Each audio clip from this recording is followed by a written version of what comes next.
pumasok sa internal organs at bali ang kanyang mga paa. So wala kami nakitang struggle sa loob na signs of struggle sa kotse. Wala nakitang sa skin cells sa ilalim na fingernails. At lahat ng indications ay wala rin gunshot wounds ang nakita so far. All signs point to suicide. I cannot speak for her, but in my supposition, I think it was the end of the line. I think the ICI investigation would have been next. I think the personalities involved in all of the transactions were pressuring her. I think she could live with the crime, with the commission of the crime, but she couldn't live with being caught.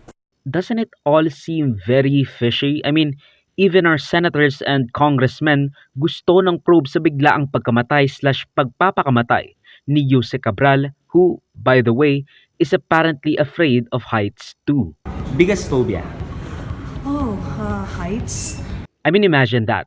You're facing your biggest phobia as the last thing you ever do. If totoo na nahulog or nagpahulog, it's weird kasi nga there are a lot of ways to do just that, and she willfully chose the steep, matarik na lugar sa Benguet for sightseeing or possible end niya.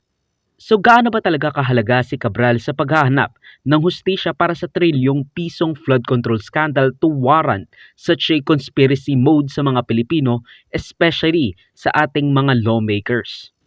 We know that former Yusek Cathy Cabral is very central to our investigation, and we need to preserve the integrity of all the information that she may have held while she was alive, and especially when she was the Yusek of DPWH.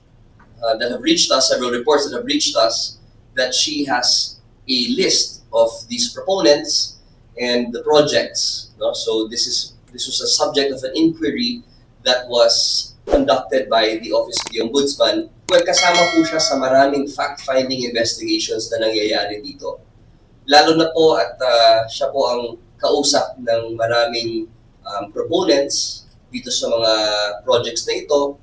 So she was a very rich source of information with regards to who inserted certain projects which turned out to be ghost projects.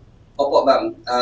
She was willing to cooperate, but of course, during the preliminary talks, gusto lang muna niyang malaman kung ano yung mga information din laban sa kanya so that her legal team could prepare. Well, for starters, namatay siya near the very place that implicated her